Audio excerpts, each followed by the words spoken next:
নমস্কার বন্ধুরা, হর্ষিতা নিশ্চিতা কিচেনে সবাইকে অনেক অনেক স্বাগত জানাই। আজ আমি আলু দিয়ে চিকেনের ঝোল রান্না করে আপনাদেরকে দেখাবো। তো এখানে মাংসটা আমি আগে থেকে ধুয়ে নিয়েছি, ধুয়ে নুন হলুদ পরিমাণ মতো মেখে ঢাকা দিয়ে 30 মিনিটের জন্য রেখে দিয়েছিলাম। এবার এখানে একটা পেস্ট বানাতে হবে। এখানে আমি আদা রসুন আর পেঁয়াজ আর লঙ্কা নিয়েছি, কাঁচা লঙ্কা, এগুলো একটা পরিমাণ হিসেবে নিয়েছি। আমার মাংসর আধা কিলো, তো সেই হিসাবে আমি আদা রসুন এগুলো নিয়েছি। এটা আমি একটা পেস্ট বানিয়ে নেবো। বন্ধুরা দেখুন, এখানে একটা আমি বড় সাইজে আলু নিয়েছি, এটা আমি 4 দিকে কেটে নেব।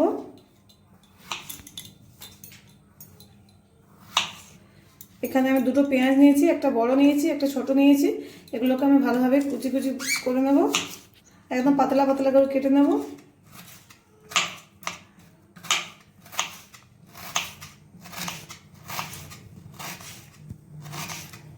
আমি আলু আর পেঁয়াজটা ভালোভাবে কেটে নিয়েছি, এবার এগুলোকে ধুয়ে পরিষ্কার করে নেব।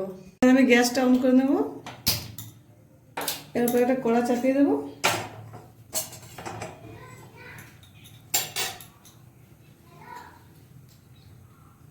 কড়াটা খুব সুন্দর গরম হয়ে গেছে, এবার আমি তেল দিয়ে দেবো পরিমাণ মতো।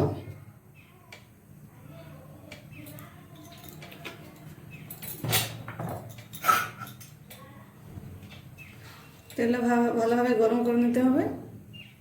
তেল আমরা গরম হয়ে গেছে, এবার আমি একটা তেজপাতা টুকরো করে নিয়েছি, একটা শুকনো লঙ্কা আর কিছুটা পরিমাণে গোটা জিরা দিয়ে দিচ্ছি গরমের জন্য। ভেজে নেব। এই সময় একটু আমি হালকা নুন দিয়ে দেবো। এবার কেটে রাখা পেঁয়াজগুলো দিয়ে দেবো।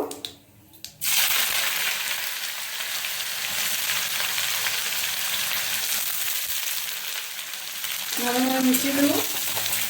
এগুলোকে লাল লাল করে ভেজে নেবো। পেঁয়াজটা লাল করে ভেজে নিয়েছি, এবার আদা রসুনের পেস্টটা দিয়ে দেবো।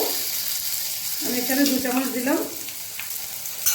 আদা রসুন পেস্ট ভালোভাবে মিশিয়ে নেবো। এবার এটা কম আছে 1 মিনিট ভেজে নেবো। এবার এখানে গুঁড়ো মশলা নিয়েছি, আমি কাশ্মীরি রেড চিলি পাউডার নিয়েছি, এখানে মিক্স মশলা নিয়েছি, এখানে চিকেন মশলা নিয়েছি, এখানেও মিক্স মশলা নেওয়া আছে, এটা জিরে গুঁড়ো আছে, এখানে হলুদ গুঁড়ো আছে। এবার এগুলো আমি দিয়ে দেবো এর মধ্যে, আদা রসুন পেস্টের মধ্যে। এবার আমি 1 চামচ টক দই এখানে দিয়ে দিচ্ছি, আগে থেকে আমি দইটা ফেটিয়ে রেখেছিলাম। এবার এটা দিয়ে দিচ্ছি। ভালো করে সব কিছুকে মিশিয়ে নেব। ভালোভাবে 2 মিনিট কষে নেব। আমি কিছুটা এখানে জল দিয়ে ভালোভাবে একটু মশলাটা কষে নেব। সবজিটাকে ভালোভাবে মিশিয়ে নিয়ে 2 মিনিট এটা কষে নেব।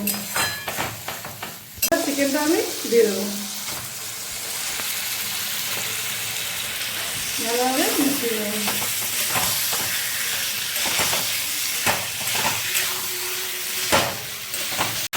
সবজিটাকে ভালোভাবে মিশিয়ে নিয়েছি। এবার এটা আমি 5 মিনিটের জন্য ঢাকা দিয়ে রেখে দেবো কম আছে। এবার আমি ঢাকা খুলে দেখবো মাংসটা ঠিকঠাক সেদ্ধ হয়েছে কিনা। দেখুন বন্ধুরা, চিকেন থেকে পুরো জল বেরিয়ে গেছে। চিকেনটা খুব ভালোভাবে কষা হচ্ছে। ঠিক এই সময় আমি আলুগুলো দিয়ে দেবো। আলুগুলো দিয়ে দিচ্ছি। আলুগুলো দিয়ে ভালোভাবে মিশিয়ে নেবো চিকেনটার সাথে। এবার আবারও কিছুক্ষণ আমি ঢেকে রেখে দেবো আলুগুলো সেদ্ধ হওয়ার জন্য আর চিকেনের পুরোপুরি জলটা শুকনো হয়ে যাওয়ার জন্য। এবার এটা আমি ঢেকে রেখে দেবো কিছুক্ষণের জন্য। এখন আমি ঢাকা খুলে দেখে নেবো ঠিকঠাক কষিয়েছি কিনা।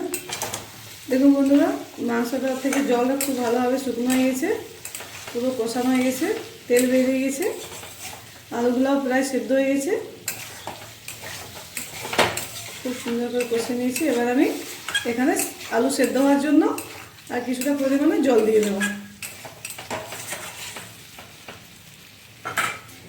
আঁচটা বাড়িয়ে দিচ্ছি। এবার এখানে সেদ্ধ হওয়ার জন্য জল দিয়ে দিচ্ছি। ভালোভাবে সব কিছুকে মিশিয়ে নেবো। আলুটা হালকা সেদ্ধ হয়ে গেলে হয়ে যাবে। খুব সুন্দর, খুব লোভনীয় লাগছে দেখতে, খেতেও খুব ভালো লাগবে।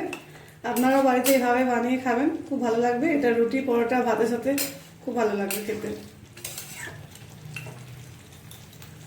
এবার আমি ভালোভাবে সেদ্ধ করে নেবো আলুটাকে।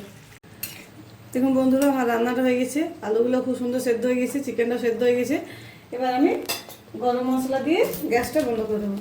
এখানে আমি গরম মশলা দিয়ে দেবো, একটু হালকা মিশিয়ে নেবো গরম মশলাটা।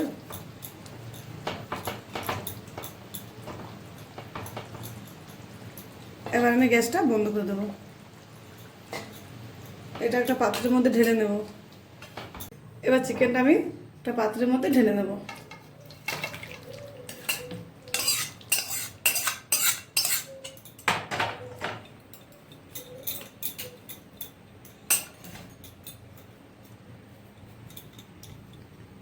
বন্ধুরা, আমার রান্নাটি যদি আপনাদেরকে ভালো লেগে থাকে তাহলে আমার চ্যানেলটি লাইক করবেন, সাবস্ক্রাইব করবেন এবং সামনে বেল বাটনে ক্লিক করে দেবেন। আপনারা ভালো থাকবেন, সুস্থ থাকবেন। ধন্যবাদ।